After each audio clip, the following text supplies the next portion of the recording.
Hello and welcome to the F1 Time Portal, a Formula One history podcast started by two Formula One intellectuals.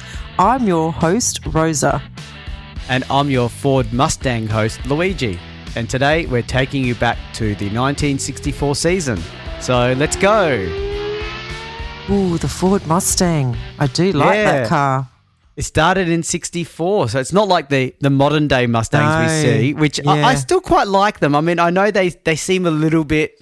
They're a bit boring, aren't they? They're just not as cool as the old original one. The old original ones are just the best, and they're probably worth like 10 times more. Yeah. Good call. Good one. I like it. They're not going to all be that level, just so you know. The other inventions go down. This is the peak of my funny terms for 64. Yeah. Just There'll be one with the toaster. Oh, yeah. Not far off. Yeah. Damn you were close. You'll see in the next episode. Okay. So here we go. So we're starting 64. This season. I have some emotions towards this season, but that won't come alive till the end of this episode. Not this episode, end of this year. The season. That'll come. Yeah. So with the Lotus 25 dominating 63, it was no surprise that Colin Chapman carried out only minor refinements to the car for 64, with the new Lotus 33 only being released later in the season. Just as a reminder, Clark won 7 races out of the 10 races last year. So you may recall we went through all the stats, and his stat was pretty up there, only beaten in recent era. In the 80s, really, wasn't he? Was it beaten in the 80s or was it beaten recent? Oh, it was only equalled in the 80s. Yeah. But it was beaten only recently by Verstappen, and I'm not sure if I'm not sure if Schumacher may have knocked it off, given it a shake. But 70%, that's a pretty spectacular ratio. Yeah. So BRM entered this season with a newly developed V8 engine, which increased output to just over 200 brake horsepower at 11,000 revs per minute. There were even experiments with a 4-wheel drive car, but unfortunately this was abandoned. They've done that before though. That Rob Walker, I reckon, tried it in 1961 at the British GP. Remember, it was disqualified for getting outside help. Moss was driving it after he took it over. But they said it was quite promising. So now BRM is trying it. So that will be interesting. It's interesting, but I don't think we ever see. I think there are 1 or 2 races where a 4-wheel drive car enters, but it doesn't. No, it doesn't cut it. No, it doesn't do it. No. Yeah. Well, maybe that's the evolution that we see in our time, Luigi. A 4-wheel drive Formula One car. Yeah, you're right, actually. And they do. I heard some people say that when a new innovation comes in Formula One, it takes about at least 10 years for it to reach a family car, give or take. Yeah, right. But I don't know if there's a link here, but wouldn't 4-wheel drive cars have been around in World War II? I was going to say we've got heaps of 4-wheel drive cars out there now on the roads. Anyway, maybe it just doesn't work on a racetrack. I think the power to weight. That's what I'm guessing. Yeah. Okay. So what's really interesting is that a lot of us that are listening to this podcast that may know the future of the past know the name Ken Tyrrell. Yes. So this is the first time we make a reference to him. So John Cooper from the Cooper team unfortunately sustained serious injuries in a road accident. So the management of the Cooper team was taken over by none other than Mr. Ken Tyrrell. Ken Tyrrell. Yeah. He is a big name, isn't he? And he, like you say, he's a legend of the sport, or he will be, or he's in our past and in this podcast future. But it is interesting that, he gets his opportunity due to a serious injury to another team owner. So and it's interesting. He would have been in a different role in the team. You'd think maybe they parachuted him in to be the manager. I'm not sure, but it brought back a memory of mine that I'll share quickly. That Ron Dennis, that those of you that also know, a future person, he's the boss of McLaren for decades. Yes. Decades. He was a mechanic, and he was the mechanic in the Cooper team for Jack Brabham. Oh, and wow. there's pictures from the past of seeing a young Bruce. What did I say? Ron Dennis. A young Ron Dennis basically working on Brabham's car. And you go, oh my gosh, isn't that freaky to see that? I wonder if Ken Tyrrell was a mechanic or a lackey and got the call up, or if he was parachuted in. Yeah, I don't know. More research needed, but it would be interesting to know, wouldn't it? Because when people like Ron Dennis were mechanics, it's quite humorous. Yes. So, yeah, we might do a bit of a deeper dive on him when he becomes a bit of a bigger player. We'll join it to our big list, ever-growing list of interesting episode ideas, which includes helmet history, seat belts. Yes. This is off the top of my head. It's on that list. And now it's going to be Ken Tyrrell, was he a lackey? So the Cooper team was on the wane as they did not win a single race in 1963. And remember, they were double champions, 59-60, so not long ago. So to improve their car, they developed a new lighter model based on their F3 car. So the Brabham team, like Cooper, also relied on their space frame chassis and produced a BT11. Remember, that's Brabham Tonorak? Yep. Which was a straightforward development of their previous car, the BT7. The Brabham was building a reputation for their cars for being both quick and reliable. So it was a car some private entrants wanted to acquire, including none other than Mr. Rob Walker. Yeah, so this year only Ferrari and BRM are designing their own chassis and engines. So we're going to see lots of different chassis engine combinations, sometimes multiple in the same team. Like the Rob Walker team runs with 3 different cars, the Cooper Climax with the Cooper T66 and the Climax V8, Brabham Climax with the BT7 and the Climax V8, and the Brabham BRM, which is the BT11 with the BRM V8. So it's going to get really quite interesting keeping a track of who's driving what. Well, we'll only focus on when it counts. Yeah, we may forget to mention it. So that's right. Just flagging that. And remember the last episode I made some joking comments about a Ferrari BRM and yes. a Climax Ferrari. No, Climax Ferrari can't exist with 2 engines. But hey, why not? No. Yeah. So Ferrari experimented with numerous engine configurations themselves through the 64 season, which actually resulted in an increase in horsepower from 200 to 215, which is, when I explained the other one was 200. That was the, was that BRM? It got to 200? I think it was. Yeah, I think it was. Yeah. Yep. They trialled a new 12-cylinder engine at the Italian Grand Prix, but mainly raced with their new V8 engine. Yeah, well, Ferrari are known for really focusing on their engines. We don't really hear about them focusing on their aero, or it's mainly their engines. Well, what did Enzo famously say, Rosa, about the engine stuff? Yeah, he said aerodynamics are for people who can't build engines. Yeah. And he also said, I build engines and attach wheels to them. That is just so funny. Oh, did he say that? Yeah. Oh, that is very funny. Isn't that funny? That's very good. So of special interest to this season was the new Honda team. So they had a new 12-cylinder engine, and their car was reputedly able to generate 225 brake horsepower at 12,500 revs. Welcome, Honda. Nice. Yeah. They are also entering like Ferrari and BRM with their own chassis and engine, which is interesting by them. I mean, they're a huge Japanese company at this stage, aren't they? Yeah. And Lola's gone, Luigi. Lola's gone this season. They did really well. They got podiums. Did they get a win? I think they may have got a win. I'm not sure. I don't know if they've got a win, but they were up there. But I think they come back. I think they do come back in the future, don't they? Numerous times, actually. Good. Yeah. Okay. And I was going to mention just a side comment to the Honda claiming the words from Mike Lang in his book were reputedly able to generate 225 brake horsepower. The reason I'm flagging that is as a side comment is for those of you that don't know, and every now and then I might make a side reference to this. I actually had the fortune of meeting with none other than a gentleman called Spencer Martin. He's actually the Australian driving champion of 1966 and 1967. So he was lovely enough to give me some of his time as well as one of his books, which I'll plug towards the end of this episode if you can help me remember that, Rosa. Yep. But what Spencer mentioned to me that was very funny was back in his day, there were teams that came out and said, we can do 280 brake horsepower. And I'm not comparing it with these Formula One cars. We're talking later in the late 60s. And all the other teams go, oh, we can only do 240, 280. We can't compete with that. We can't compete with that.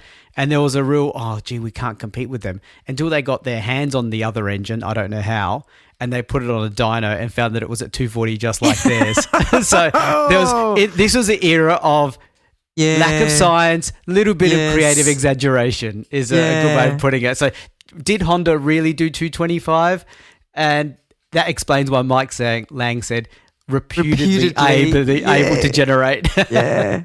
Well, so Mike Lang himself has not seen the dyno results himself. No, that's right. And I've only read these notes very lightly, but I don't see the Honda name coming through the races that much. So yes, we'll see whether they are that fast.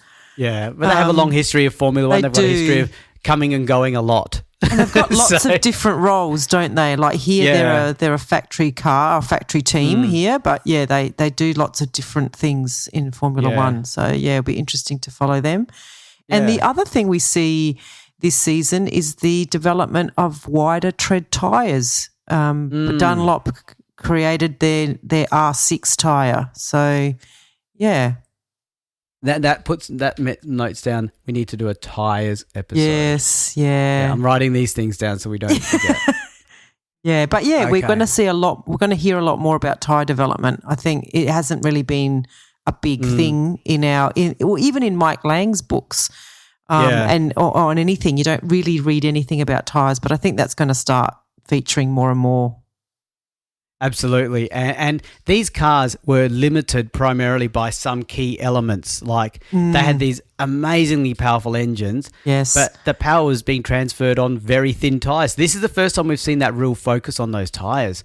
And Rosa, we've talked about this offline, but also in this era, the reason why we have all those gearbox breakdowns is because they weren't racing gearboxes. They were like semi-stock standard gearboxes coupled with this overpowered monster engine. Exactly. So you had these thin little tyres, average gearbox. No wonder they had tyre problems and gearbox problems all the time. How much transmission and gearbox failures do we read about in this era? Massive amounts. It's constant, So, and these insights came, especially the gearbox stories, came from Spencer Martin and his stories of the past. So we're going to get him as a special episode at some stage. Hopefully he's willing and able to. Yep. And we'll do a special Spencer Martin episode. Yeah, that will be amazing. So driver changes, Rosa. Yeah, so the driver changes were a bit minimal this year, but both Lotus and Cooper sacked their number 2 drivers. Trevor Taylor, who had driven for Team Lotus in 1963, he had a couple of serious accidents, and he admitted that those accidents at Spa and one at a non-championship race in Sicily kind of really shook his confidence in the car. So Colin Chapman suggested that he take a sabbatical and then return to Lotus. However, Taylor signed up with the British Racing Partnership Team, which was the team run by Alfred Moss, Stirling Moss's father. So, maybe the Lotus car he just couldn't get over those incidents. What I have to digest here is, how would you feel as a driver being told by the team owner, hey, look, go and take a year off and come back? I don't trust that come back bit. No. I mean, it's a nice sentiment, isn't it? I don't believe it for a second. I don't know that that would, that a team owner could be held to that. That was not in a contract. That was just words. Yeah, exactly. Yeah. But we have read that a lot of drivers found the Lotus too challenging, because it was so light and so kind of, so compromised. Yes, in its aggressiveness to be fast. Yeah. So that meant that Lotus then promoted their Formula Junior driver, Peter Arundel. I'm going to say it. Arundel. I'm guessing I'm guessing that too, to his F1 team. Mags joined Centro Sud with Baghetti, and Graham Hill and Richie Ginther stuck with BRM.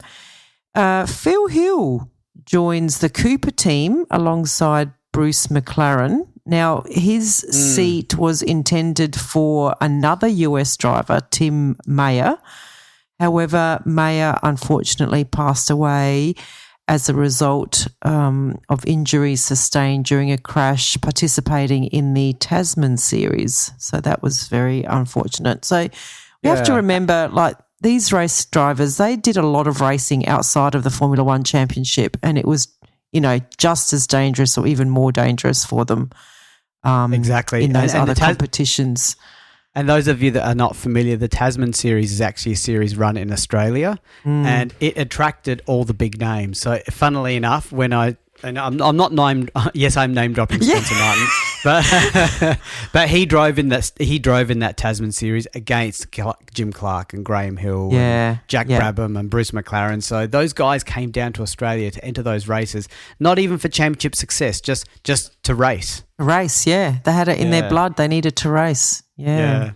So there are 10 races in this championship this season, and we see a new race too. So let's get into it, shall we? Yep. Okay, so whilst there wasn't too many changes in that in the 64 season, Rosa, it took a while to get through that. So a lot to talk about, even though there weren't many driver changes. That's right. Yes. Shows things are getting more intense in Formula One. Yes. So, yeah. So race 1 is at Monaco, 10th of May, 100 laps at Monte Carlo, of course. 20 drivers, and the grid formation was 2 by 2 by 2. So being the first race of the season, BRM arrived with new stressed skin P261 for Graham Hill and Ginther. What is a stressed skin, Luigi? Look, I didn't really know myself, but I looked it up and Googled it, and I'll just tell you what Google said, and it sort of makes sense if you sort of apply a bit of trust to engineering. Okay. So in mechanical engineering, stressed skin is a rigid construction in which the skin or covering takes a portion of the structural load, intermediate between the monocoque, in which the skin assumes all or most of the load and gives a rigid frame. So I think what, in layman's terms, you've got to make a car that has more rigidity means it gives more certainty for the driver. Yep. And if the chassis, if the bit that's covering the car is helping make it more rigid, you've got more strength to that rigidity. Okay. Because at the moment, the BRM are not using a monocoque, are they? Well, they mustn't be. No. Yeah. So they've sort of gone halfway between moving to monocoque by using this stressed skin concept. Interesting. Yeah. Okay. But I don't think they were the first. This is just them playing a little bit of catch up, maybe. Okay. Yeah. Because Lotus are ahead with all sorts of stuff they're doing. Look at us being all technical. I know, and the problem is we're probably wrong. Yeah, all these engineers out there are going, "Shut up! You don't know what you're talking about." And the engineers are also saying that stressed skin was the greatest innovation in Formula One history, and that was the first time ever. Yeah, and we're saying it's nothing, and Lotus did something better first. Yeah. So Cooper with their lighter Type 73s for Phil Hill and McLaren arrived. Ferrari came with their Tipo 158 for Surtees. Lotus turned up with their Lotus 25. This is their older car, but with some updates as their new car's coming later in the year. I think they actually wrecked their new Lotus 33 at an event the previous month.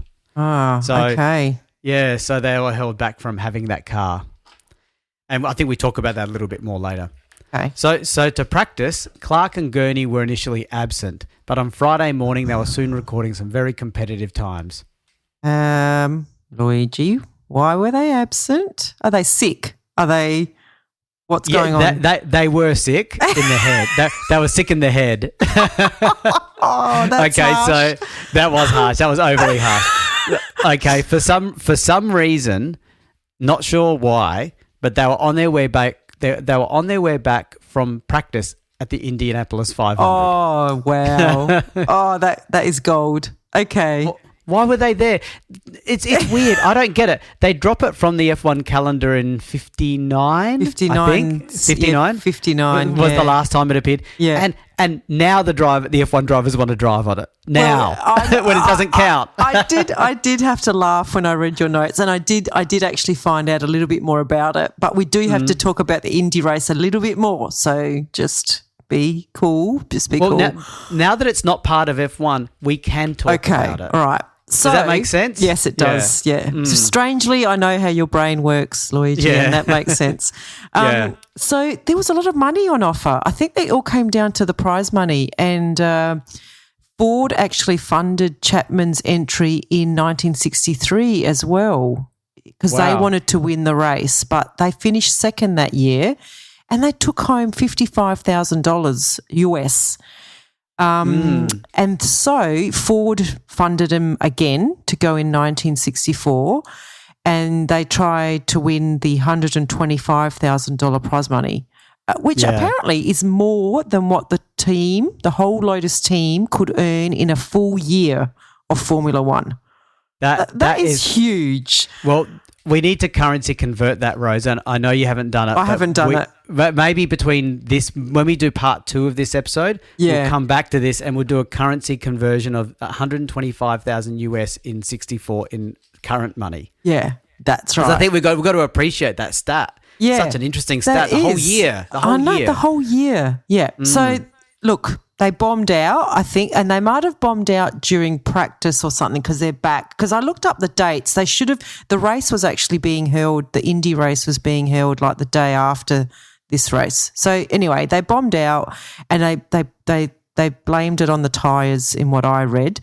And it threw a thread, the tyre threw a thread and destroyed their rear suspension. Now, whether they didn't have enough cars or they couldn't get them fixed, I don't know, but they bombed out. Now, I don't know if I want to spoil this, but they do go back in 1965. Don't spoil it. I won't spoil it. I'll leave it for 1965. Yeah. But yeah, it was big money. It's big money for the team. But to make sure I understand though, did they race the race in 64 or did they just do practice? I couldn't understand. The dates don't line up with them actually doing the race because they're back here. When I looked up the dates of when the Indy was run, I was like, hang on, maybe they didn't race because because their car was destroyed. Now, whether that you know what I mean? Like, I just read that they destroyed their rear suspension, and I didn't really read how they did in 1964. All it said was they bombed out due to Dunlop tyres that threw the thread. Okay. So interesting. I think your theory might be right. Up. Yeah. And let's have a slight think back to 1964 here. We're not talking. Would they have had business class or first class flights? Would they have been comfortable flights? Yeah. These drivers are flying all over the world under time pressure, especially if he's racing from the US back to Monaco. Yeah. It wouldn't have been a direct flight. Probably had to go to... Don't you reckon they would have been able to charter their own planes, though, at this stage? Oh, maybe. I mean, Clark is a champion. Yeah. I don't know. Yeah, but you get what I mean. We're not talking the comfort of today. No. Yeah. I wouldn't have thought so. So we're talking tired drivers flying all over the place on planes that are not as fast as what we have now, even if they're chartered, I think. Yeah. Anyway, just a tip of the hat to that background side of things. So anyway, to the race, Monaco. Yeah. So when it comes to qualifying, even though Clark missed the first day, he definitely picked up where he left off in 63 by setting the fastest time of 1 minute 34 flat. Brabham in the Brabham, Broom Broom, got close, 0.1 seconds behind, with Graham Hill in the BRM third and Surtees in fourth. So with the race limited to 16 drivers, Eamon and Revson were notable drivers who were not permitted to start the race. Okay, they're notable because of this race or because of the future of who they are? The future of who they are, okay. especially Eamon. Yeah. I have heard of Chris. Is it Chris Eamon? Yeah, yes. he actually passed away not too long ago, about 5 or 6 years ago. So we're talking in 2018, 2019. So. And he was from New Zealand, right? Correct. Yeah, and he has a very famous reputation and record. Okay. Yes. I don't know him that well, but I have heard of him. Do you want me to tell you a very quick story about Eamon or not really? It's a bit of a spoiler. Oh, well. Yeah, maybe I won't. Wait. Yeah, wait. Yeah, okay. At race start, Clark stormed into the lead, and it seems that even after hitting hay bales at the Gasworks hairpin, which cracked the anti-roll bar on his Lotus, he was still well ahead of the rest. Wow. That he hit the hay bales and he's still in front. I don't understand. I thought that anti-roll bar was part of the chassis. Do you know what I mean? Yeah. Yeah, so I found that interesting too. But straight up. So second place was another matter though, as Brabham was only just ahead of Graham Hill in the BRM, Gurney in the Brabham, Surtees in the Ferrari, and Ginther in the BRM. So on lap 12, Gurney tried to catch up to Clark by moving up to second place and tried to close up. But Clark had things under control and maintained a solid 6-second lead at this stage. So remember, this is Monaco, not easy to pass on as well. Mm-hmm. Lap 20, the field was down to 13 already due to retirements of Surtees, McLaren and soon to come Brabham to join the retirement party. So lap 30, Clark was leading by 10 seconds, so he's comfortably in control here. However, his anti-roll bar had now broken away from the chassis. I can't imagine how that looks, but it must have looked a bit odd. The race organisers were worried and were considering a black flag for Clark. So Chapman instead called in his driver to rectify the matter. But by the time Clark arrived at the pits, the roll bar had already come off, and so only a short tubular link needed to be removed, probably cut off or sawn off or something. Hang on, that anti-roll bar was like a safety requirement now in the cars. So shouldn't he have been black flagged? I mean, he's racing without the regular, like the actual requirements of the car being on the car. And what if he had an accident? His head's going to get squished. I know. They can't not disqualify him.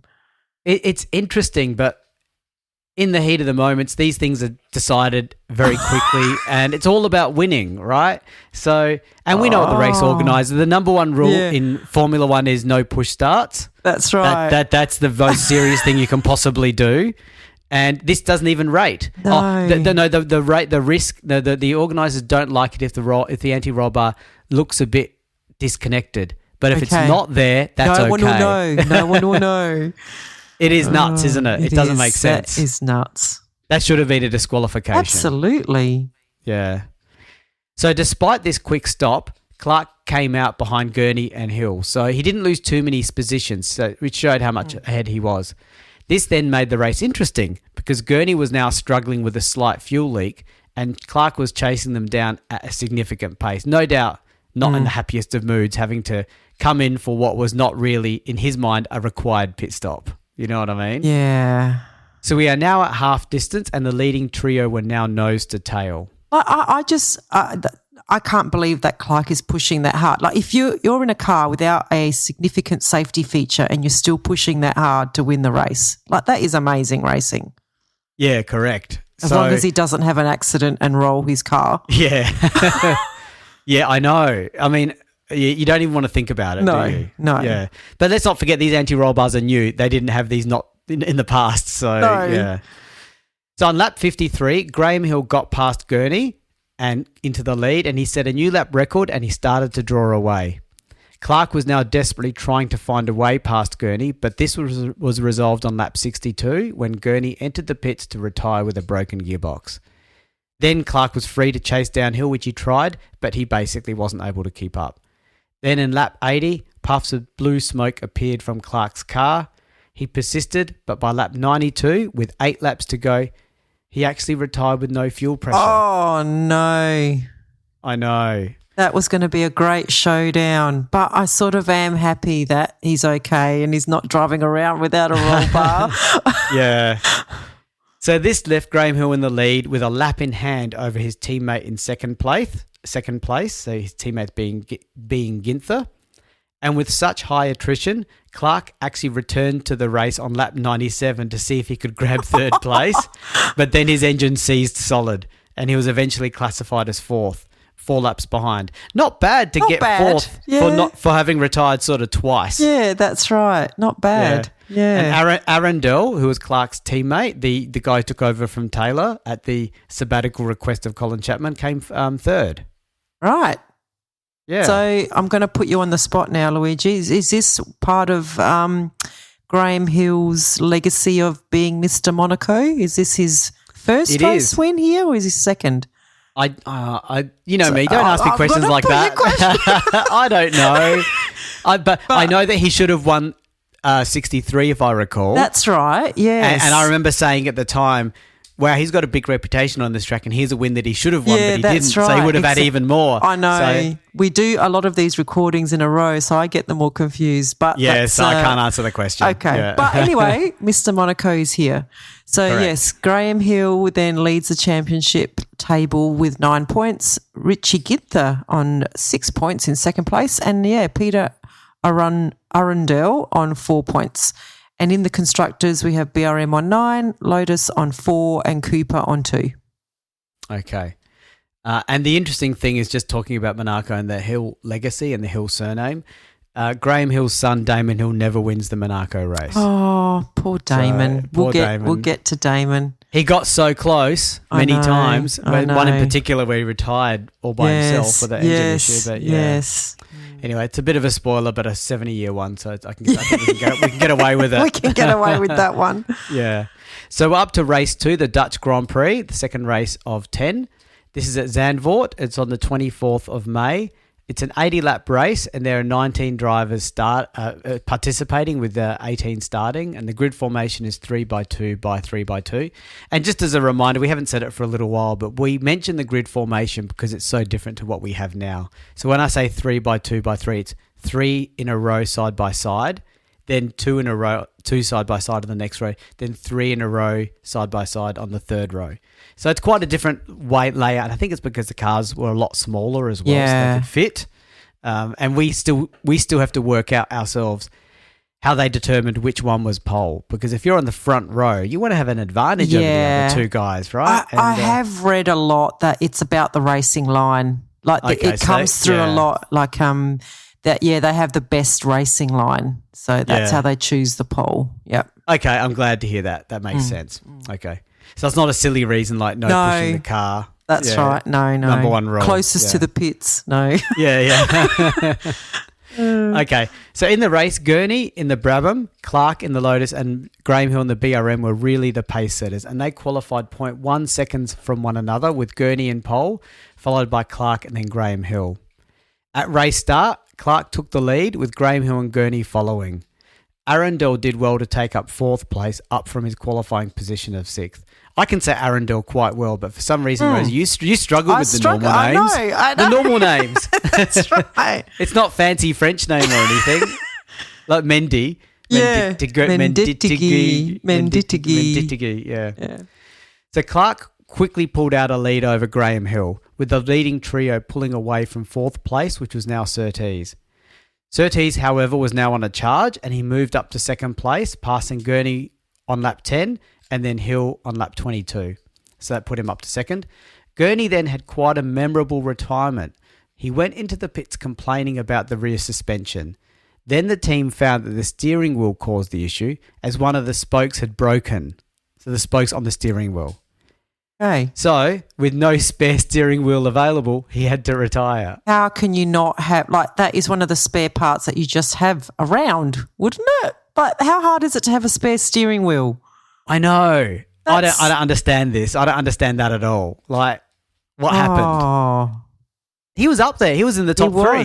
Yeah. And he may have even been better than top 3 because he fell back a bit because he thought he had a suspension problem because of the steering wheel. So, surprise. Big surprise to me. Yeah. So Graham Hill was having his own unique dramas though, as there was a fuel issue which meant his car was quite jerky to drive. The same issue happened to his teammate, which resulted in his retirement as well. So Graham Hill not having a good time in the top. I think he was in 2nd place at this stage. At the front, however, Clark was still in the lead and enjoying a 30-second lead over Surtees and 60 seconds over Graham Hill, who was in 3rd now. And he was persevering with his spluttering BRM. Graham Hill eventually got very frustrated and his spluttering BRM, so he went into the pits. And they actually poured cold water over the fuel pump. And amazingly, this fixed the car temporarily. So these mechanics knew these cars well. All these tricks, And he quickly repassed McLaren and Eamon and charged after Arundel in 3rd place with his now healthy car. However, once the fuel pump got hot again, the spluttering restarted and Hill had to settle back to 4th place. Oh, that is so frustrating. Maybe he should have taken his own flask of cold water with him and he could have thrown it on the fuel pump. I mean, we've seen drivers doing a lot more while driving the car. Yeah. Why not this? Where is the fuel pump, Luigi? Do you know? Is it outside the car or inside the car? I'm pretty sure it's inside the car. But it has to be accessible quickly, right? Yeah, I don't know where it is. So maybe that wasn't possible. Poor guy though. So meanwhile, Clark won the race, but with some anxiety, as towards the end, his engine started to have problems himself, but he did win easily and he held on. So Surtees and the Ferrari came a distant second, Arundel third in the Lotus. So Arundel, podium. I think that last race may have been his debut, and he got podium, didn't he? Yeah, So he did. Yeah. He'd have looked like a star. Yeah. Like, who's this Arundel? We might find out and look up, he's like 48 or something, like Bonetto. And Graham Hill came fourth in the BRM. And Yeah, well, Clark, I think, lapped the entire field apart from Surtees. So that's a pretty dominant win. yeah. And so with the championship stand-ins, we have Graham Hill and Jim Clark both on 12 points. Arundel on 8. I know, I'm really having trouble. He's on 8, so he's making a bit of a name for himself. And Inther and Surtees on 6. And then on the constructors table, we have Lotus on 13, BRM on 12, and Ferrari on 6. Excellent. Very exciting start to the season. Yeah, we've had a lot to talk about. Now, did you want to quickly give a bit of a shout out to Spencer's book? Thank you for reminding me. Yes, and we'll do it for each of these 64 episodes because I just met with Spencer. We'll provide a link in the show notes, and also if you want to reach out to us in our website, our email address, which is f1timeportal@gmail.com. Spencer has this book called Historic Ferrari and Grand Prix Cars, My Life by Spencer Martin, and it's got a picture of Spencer driving his awesome Ferrari 250 LM, which is a classic Ferrari. And this book has a retail value of about $80, and he's prepared to sell it to the fans of this podcast for a price of only $40 plus postage. So he'll even sign the book for you and deliver it to you. So if you send us an email, we'll give you Spencer's email and he'll sort out the payment and send you the book. And it's an awesome book, but I haven't read it yet. I've looked at the pictures. I'm going to read it this weekend. I'm looking forward to reading it as well. And I didn't realise it was about Ferrari. That's going to be even better. Well, he does the championship driving, which is the open wheel races, and the sports car Ferrari racing. So that 250 LM Ferrari looks like a typical sports car. Yeah, if you Google it, you'll see it. Yeah, nice. Okay, well, we'll leave it there and we'll come back next time to keep going with this 1964 season. And see you all then. See you next time. Bye. Bye. We have a Patreon. Yay, we're a professional podcast now. So it means a lot to us if you are able to support the F1 Time Portal podcast. For a small monthly fee, you not only get ad-free podcast content, you will also receive special episodes that are exclusively uploaded for our Patreon financial supporters. We promise at least 2 additional exclusive episodes each month aligned to the decade we are up to in the show. And you will also be able to make suggestions about any special episodes you may want us to research and present. We can't promise that we can do all of them, but we will consider them. So, if that sounds like an entertainment bargain to you, go and sign up at patreon.com/F1 Time Portal today. If you're enjoying our podcast, please tell your friends and non-F1 friends alike. Yeah, and don't forget to rate us 5 stars or whatever highest is available on the podcast platform that you use. We have a range of social media handles for you to connect with fellow listeners, so look up F1 Time Portal on all the usual platforms. Or visit us at www.f1timeportal.com or email us at f1timeportal@gmail.com. We would like to give credit to our primary reference materials, a series of books called Grand Prix by Mike Lang. We also use many other written and digital references, which are in our show notes. Thank you for your support. Thank you.